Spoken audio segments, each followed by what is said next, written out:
कोई भी कारकुन देखो साड़ी हड़ताल पूरे पाकिस्तान च और पुरअमन है, सिर्फ जड़ा वाले च नहीं। और साडे कारकुन ने किसी दुकान दे शटर नूं सोटी नहीं मारी, डंडा नहीं मारिया, किसी का कोई नुकसान नहीं किया। सिर्फ असी जनाब अंजुमन ताजरान दा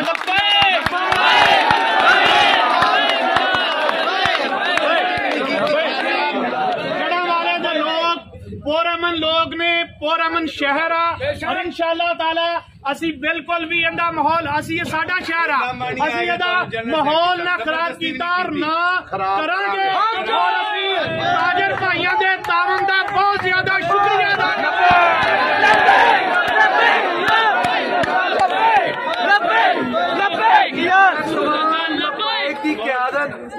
जनाब अशरफ साहब, जनाब खान साहब का शुक्रिया अदा करदा मरकजी अंजुमन ताजर इत्तेहाद की तरफों।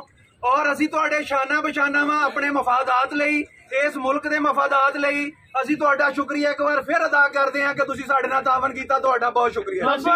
असी गुजारिश करते हैं अंजुमन ताजरान दे सदर भी, जनरल सैकटरी साडे नाल खड़े आ, साडे नाल थोड़ा साडे नाल साथ चलन ताकि सानू अंजुमन ताजरान साडे नाल